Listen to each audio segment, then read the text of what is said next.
Marc, Katz, dating coach for smart, strong, successful women, your personal trainer for love. Welcome back to the Love You podcast, where you learn everything you need to know about dating, relationships, men, and sex from a man's point of view. And today is a gender-neutral thing. This is not just about a man's point of view. I'm going to drop some science on you. We're going to be talking about understanding chemistry, how much is enough. And I want to begin with a story. I'm a storyteller first, so you're going to have to sit through the story if you want to get to the statistics. It was 2006. I was already a dating coach, doing this for 3 years plus, already had 2 books out, and I met a woman at a party who blew me away. To me, she was Sophia Loren. Right? She was Italian, not just Italian American. She was Italian, and just naturally sexy and intelligent and sophisticated. She was in real estate, but she was also old school Italian. She would kill a pig and make her own bacon.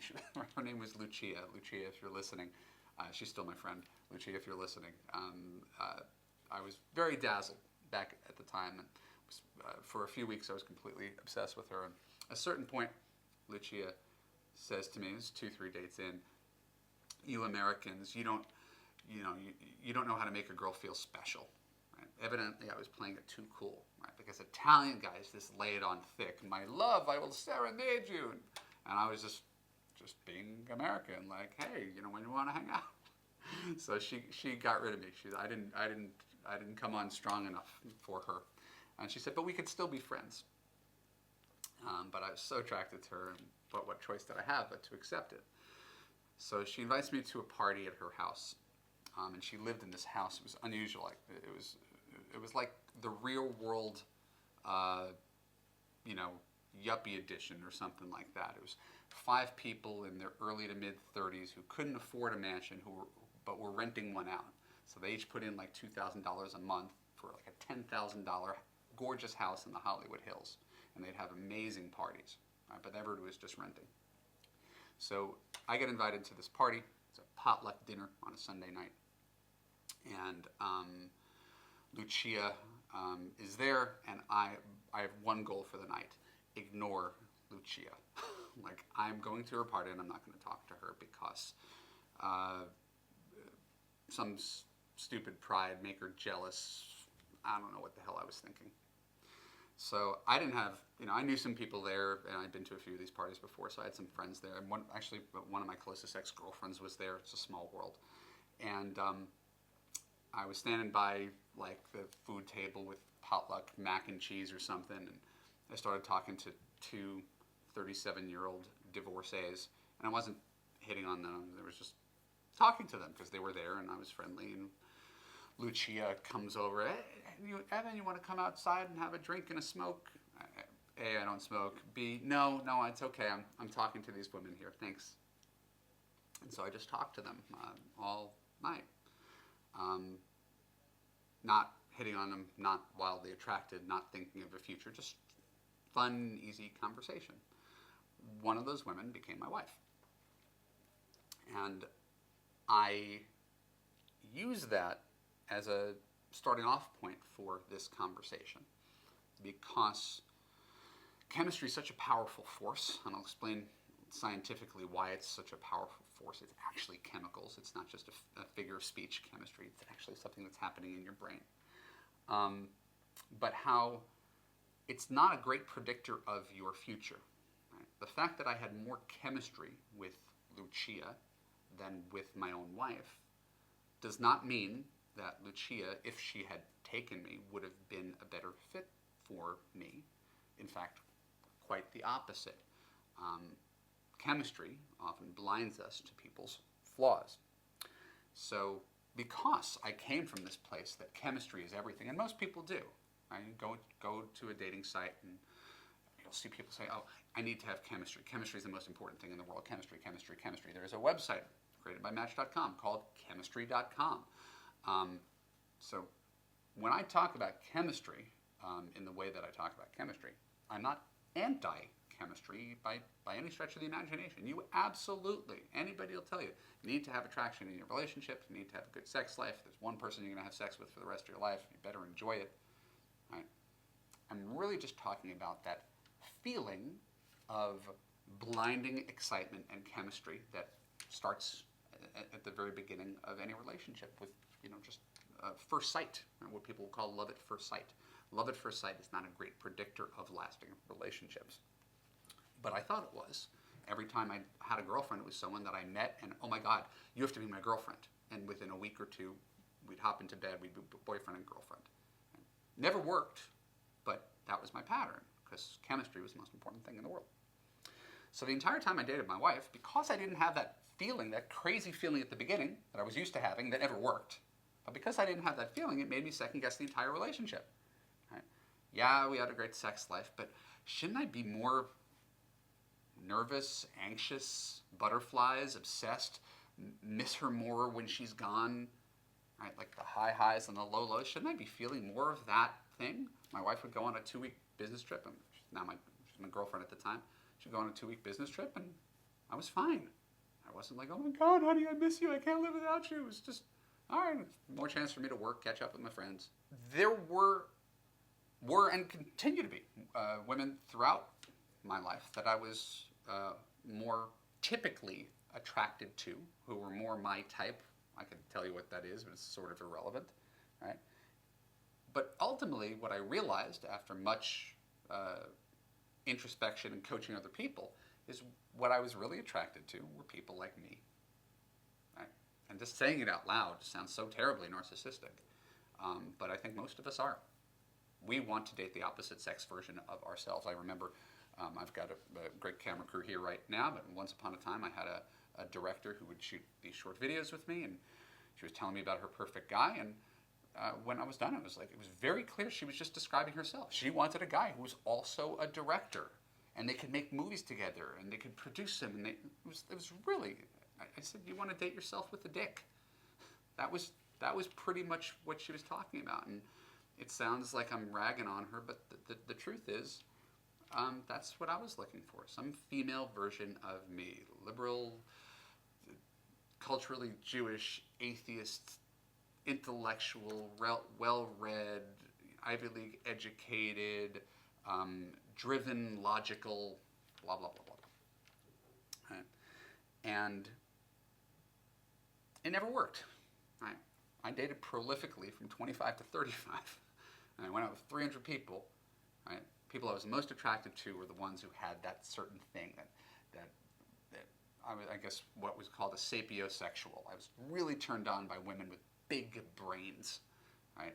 Fascinated by fascinating women, right? And what I didn't realize, and I've talked about this in previous podcasts, is good always comes with bad. So these women were very analytical, logical, driven, busy, difficult, right? But most of all, critical. I got a lot of, Evan, I love you, but you need to change this, this, this, and this, which never really made me feel good in a relationship before. And so slowly I started to shift and try different things on for size. And I dated a woman who was not the female version of me, and I dated her for 8 months in 2006. No, it was 2007. I might be messing up the dates, but in any case. Yeah, it was before I met my wife. I started with the story of how I met my wife. The girlfriend before that was just like my wife. Happy, warm, easygoing, funny, silly, family-oriented, right? Just sunshine in a bottle. That was the girlfriend before my wife. The only thing she wasn't was old enough. She was 25, I was 35. I needed more of a woman. And the woman who became my wife was just like my previous girlfriend, just with a little bit more maturity. She was more on my level. But I got over the idea that chemistry was everything, right? Because again, passion and comfort run in opposition to each other. And what I discovered with my wife was that it was the person I was the most comfortable with out of anybody I'd ever met. So even if we had on a 1 to 10 scale, a 7 chemistry, right? And we started our relationship like anybody else. We'd have sex every time we saw each other, so we'd have sex 3 times a week, right? But there was no falling action, right? Other relationships start up here and they go, oh my God, I actually hate that guy, right? My wife and I were always like a married couple because that's how easy it was. That's how well we got along. So it would never in a million years, even if I'm attracted, the first Love You podcast was, should you be more attracted to people other than your partner? And a lot of people think the answer is no. And I'm telling you, obviously, empirically, you can be more attracted to other people. You just shouldn't have the illusion that those people that you're the most attracted to are going to be inherently better partners. I wouldn't think that if I left my wife for someone who's younger, thinner, hotter, right, that I'd be happier. What I have is buoys me from the inside. It fills me up every day. It makes me so content and joyous to think that I could spend the rest of my life with this one person who gets me, appreciates me, understands me, doesn't criticize me, is the mother of my children, makes me laugh, that I would never go chasing something to find someone who's more like me based on that chemistry principle, the thing that we think we need to start any relationship. So that's my personal story. There's the second half of the podcast. I'm going to give you some facts. That's my anecdote, but I'm going to give you some facts about chemistry and tell you how to assess chemistry quickly and ensure that if you're in a relationship, you're not settling for a lack of chemistry, that you're actually going to find a good long-term relationship that has chemistry and is actually one that's built to last. My name is Marc Katz. This is the Love You Podcast, and we'll be right back.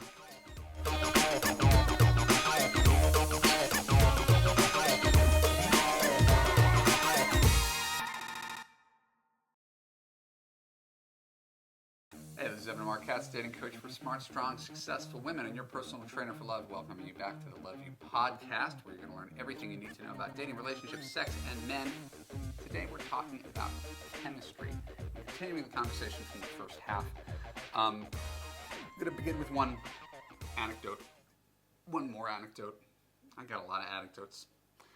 I was set up with someone. She will remain nameless, but it was a setup from a good friend, and she said, in New York, she's like, you got to meet this woman out in LA. She's so smart, she's so cool. She's a lawyer, she's a baseball fan, she's a basketball fan, she's got a great sense of humor, like, you're going to love her. And I took her out on 3 dates, and she was everything that was described. She was totally cool, which is why I voluntarily went on 3 straight dates with her over the course of a week and a half. Problem was, at the end of each date, I didn't want to kiss her. I couldn't figure out why, and I was beating myself up heavily. What's wrong with me that the thought of kissing her is not appealing? Again, there's nothing wrong with her. She's now married with kids. It's not like she's empirically unattractive. But for whatever reason, I didn't feel any sense of chemistry. Right? So it wasn't just on a 1 to 10 scale. It was a little bit low. This was, I'm not finding her physically appealing, but her personality was so appealing, I could marry you and be happy. Right? So I want to lead with that to point out the difference between what I'm saying, what people often hear. When I talk about how I don't have a 10 plus chemistry with my wife, obsessive, oh my God, you're the most beautiful woman in the world, I can't stop thinking about you. No, I don't have that. I never had that. She didn't have it for me. We're the happiest couple you know. Right? But we have a good sex life. We have great personal chemistry, good physical chemistry. We please each other. It's all there. That is very different than forcing yourself to be with someone that you are not attracted to. And that is not something that's being advocated here. Right? So I don't want you to hear something that I'm not saying, because I've been doing this for long enough to know that that's what people react. Oh, you're saying I should just settle. There is no settling. Settling means being unhappy. Right? Compromising means being happy. You compromise yourself into a positive choice. You settle into a bad choice. There would be terrible dating advice if I was asking you to do something that was actually distasteful to you. So if you've been in a relationship with no attraction, it's because you chose to be in a relationship with no attraction.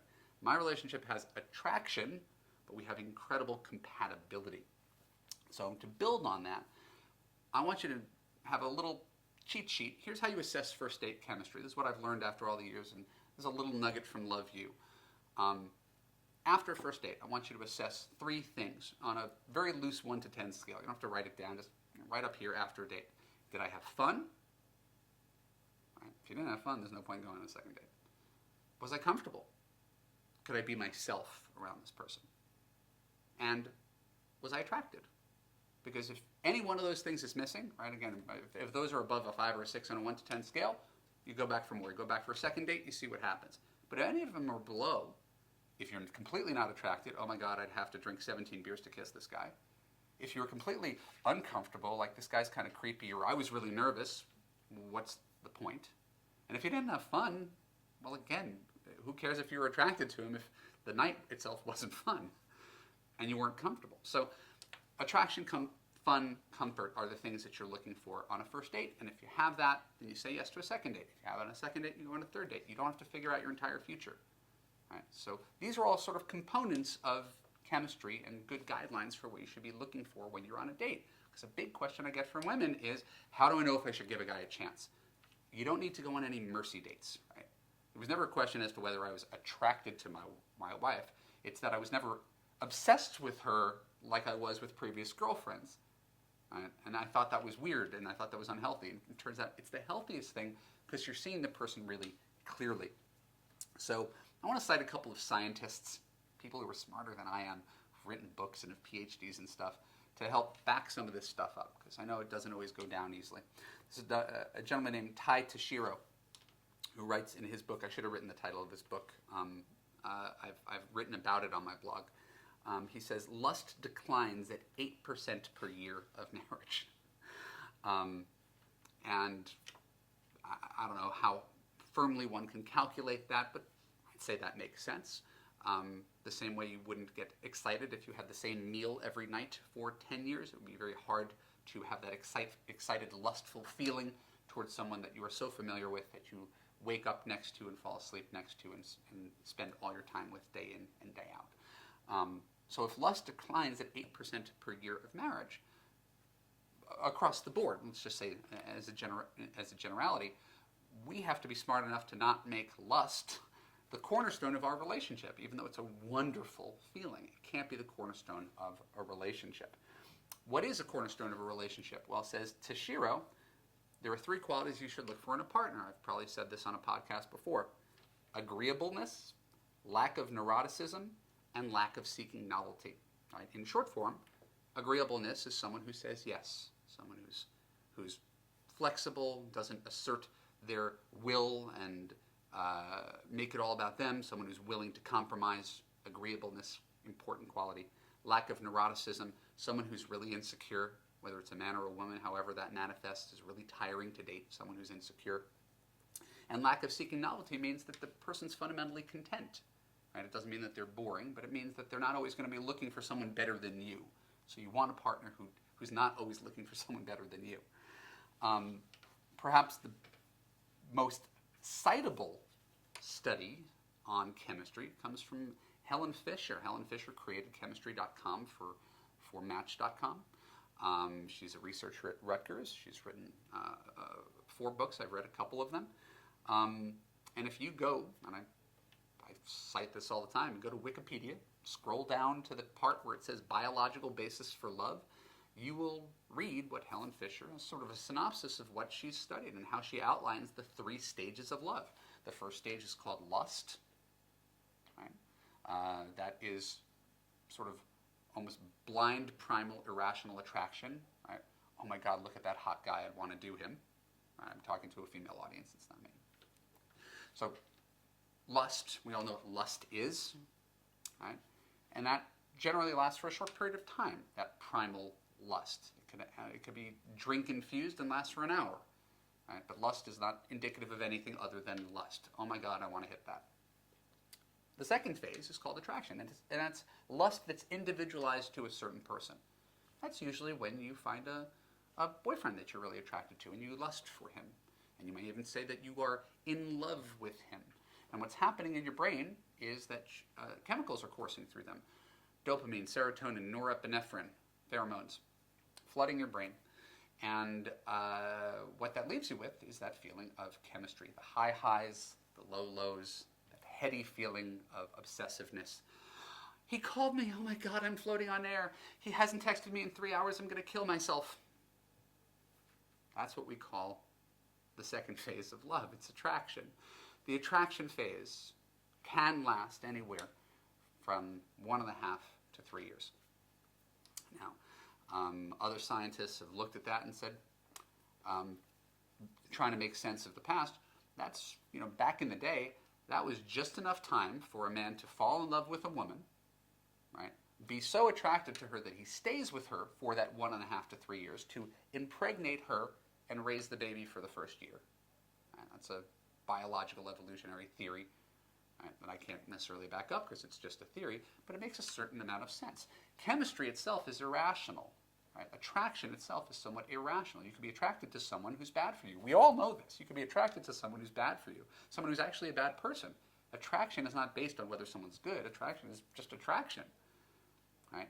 So attraction is this bond. Chemistry is this bond that floods your brain, that allows you to sweep the bad stuff under the rug and stay with someone, right, for 1.5 to 3 years. And then what happens?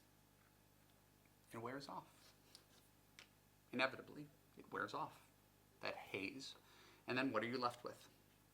Well, that's the third phase. How do we account for long-lasting love? Something that goes for 40 years. It's not based on that lustful stuff at the beginning. Right? There's no set of grandparents that wake up every morning, oh my God, I can't wait to hear what Grandpa has to say. He's so smoking hot. It just doesn't work like that.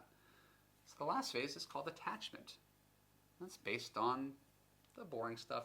Trust, laughter, family, friendship, values. The stuff that one should really be looking for from the very beginning, that we don't consider in an online dating profile, that we don't consider on a first date.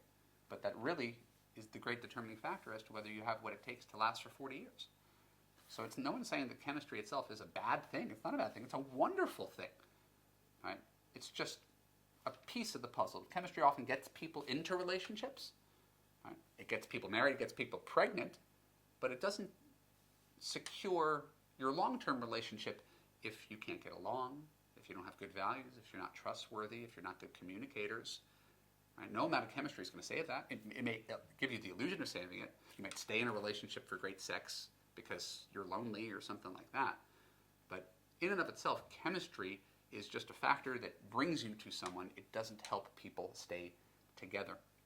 And it's really hard because people think that their relationship that starts off on that 10 plus plus should stay that way, when scientifically it pretty much never does. Barry Schwartz, the author of The Paradox of Choice, I told Lori Gottlieb when she was writing her book, Marry Him, The Case for Settling for Mr. Good Enough, I told Lori to talk to Barry Schwartz, and she did, because The Paradox of Choice helped get me married. That's how much I believe in that as a book. And he said, think of it like this. You may go out there and look for a 9 in chemistry, right? But the way life works is anything that you get really excited about, you revert back to the mean. That new car in your driveway that you get excited about smelling in the new car, smell and drink. Like 6 months later, it's just your car. You don't get excited about your car after 6 months or 1 year or 5 years. You just don't. And it's the same thing in relationships. So he said, whoever you choose that you're really, really excited about, right, no matter where you start, you're probably going to end up at a 6. So he said, choose the 6 that is going to make you happy for the rest of your life, because you could throw out someone when the chemistry wears off and start all over, but guess what? The next person you choose is going to be a 9 or a 10 in excitement. Once you get to know them intimately and all the haze wears off in 2-3 years, you're going to be right back where you started. You're going to be at a 6. Or maybe worse, because you might discover you're not compatible with that person. You don't even like that person that much. You're just still hot for them in some inexplicable chemistry-driven way. So your personal chemistry, doing nice things for each other, putting each other first, being selfless, and still keeping that sexual spark alive regularly, that's the thing that's going to sustain your relationship. Right? That's the secret of happy couples. You do need to have a good sex life. You can't be with someone you're not attracted to. But I really want to disabuse that notion that chemistry comes first. I did a podcast recently called, why you should wait to get over 2 years to get married. A big reason is if you're getting married in the throes of peak chemistry, right? You haven't had your downslide yet. The haze hasn't worn off. You're not really seeing that person clearly quite yet. You haven't been through enough. So it's really easy to try to lock in a relationship when you're at peak chemistry. The wiser thing to do is wait for the excitement actually to go away and see, now what do we have that's going to carry us for the next 40 years. It takes great presence of mind and patience to be willing to do that, instead of doing what so many people do, which is to, in the heat of the moment, in the excitement, right? We were talking about it during the break. People who tattoo each other's faces and names onto each other, that's how much they love each other. Does that ever have a happy ending? Is there anybody who lasts for 40 years with a tattoo of their partner on their arm? I guess not. It feels like short-term irrational decision-making based on chemistry. So I want to be super crystal clear. I'm not anti-chemistry. I'm pro-chemistry. I'm also pro-healthy long-term relationships. And if you let chemistry guide all your relationship decision-making, right, you're probably going to drive yourself into a relationship ditch. It's a wonderful tool to help you get into a relationship, but you do not know what you have as a partner until the relationship is mature, and that blinding chemistry of a couple of years has largely worn off. And that's really when your new life begins. What do we have now? The conscious decision to keep on giving back to a relationship based on your commitment, right? The decision to consciously be loving, as opposed to, oh my God, I can't just I can't wait to wake up and hear what comes out of my wife's mouth this morning. That's rarely the case. I still do loving things for her all the time, not based on a feeling, but based on a conscious decision to love someone. And I would really love to hear your comments on the blog, in YouTube, on the section below, how chemistry has worked for you. Anybody who's had a relationship without chemistry now demands more of it. What I don't want you to do is overcorrect and be blinded by it. You need to have it, but to me the winning paradigm is 7 chemistry, 10 compatibility, instead of 10 chemistry and 3 compatibility, which is what so many people end up in their relationships. So thank you for joining me.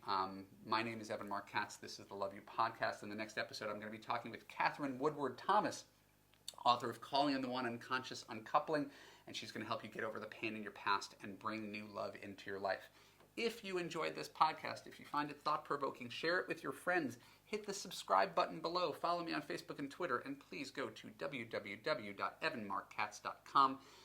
Give me your name and email address, and I will send you free dating and relationship advice until you don't need any free dating and relationship advice. I thank you so much for your time, and I will see you again next week.